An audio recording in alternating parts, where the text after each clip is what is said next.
Hello and welcome to the first episode of the new series of Guitar and Tech News. I'm your host Adam Steele, and this is something I'll be providing to you every 2 weeks. That seems to be roughly how fast the industry moves in guitar and music tech. So we're going to have things like logos and intro music and all the rest as we go, but this is going to be a brand new series and alternates every other week with our new long form podcast where we're going to be talking to guests from the music tech industry about what they do and why they do it in their respective companies. But before then, let's talk about the news.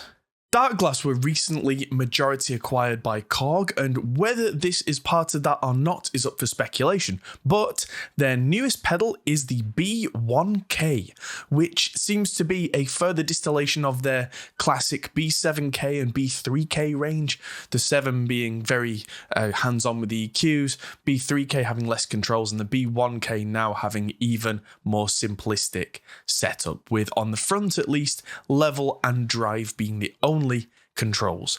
The other controls that we see on their CMOS-based distortion are now internal switches with tone, blend, mid, boost, and grunt, all internal as dip switches and small controls, which I'm sure keeps the production cost down, which is why these are now available for €159, which, if I remember rightly, is significantly less than the B3 and B7K and that range, which means it's much more affordable for young bass players, which means that this tone from Darkglass is now going to be so pervasive that people are going to get sick of it everywhere. Avid's Pro Tools has just been updated to the 2022.06 update, and that brings new updates, especially in the realms of Dolby Atmos.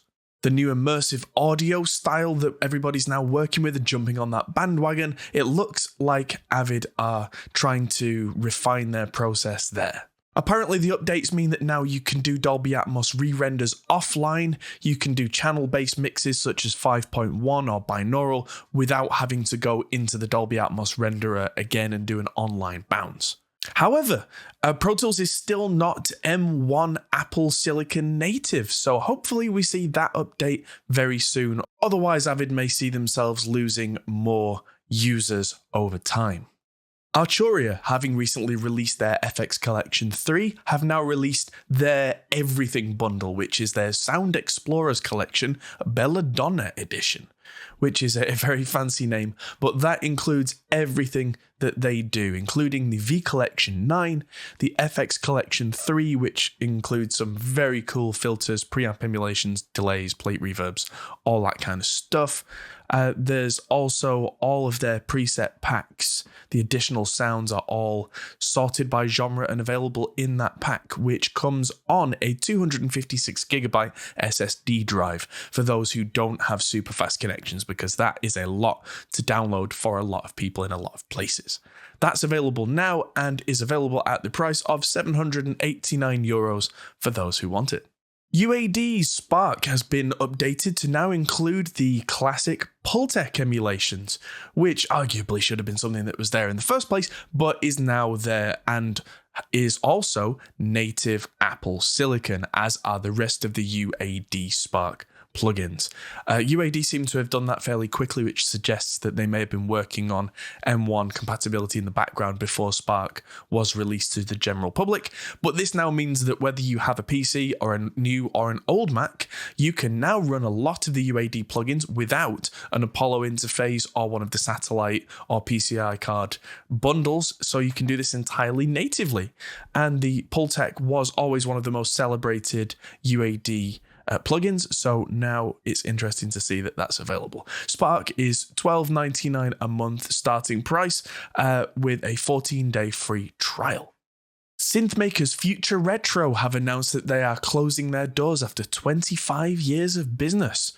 It seems that the company that make the Vectra synthesizer have decided that the business that they're in, either they're just retiring or it's no longer financially viable for them. Recently, we saw synthesizers.com being put up for sale. I do wonder if this is something that's going to happen more in the synth side of the industry. Now we've had a big spike of business with the lockdowns. Now we're seeing a dip afterwards, and who is going to survive this dip and who's going to rise from the ashes? We will see.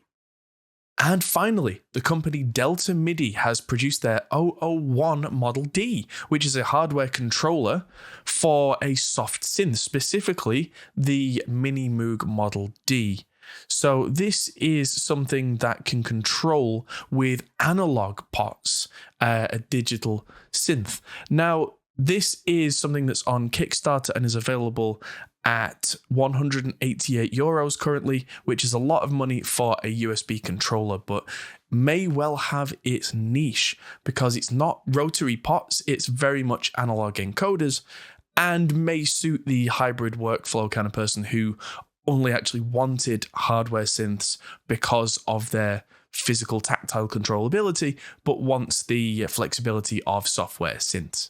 So that's it this week for guitar and tech news. There is a lot more coming in 2 weeks, possibly even an intro screen and a logo and things like that. So thanks everybody for watching, and check out the podcast next week, which will be super in depth, and we'll see you in the next video. I'm Adam Steele for Guitar and Tech News. I'll see you in the next one. Goodbye.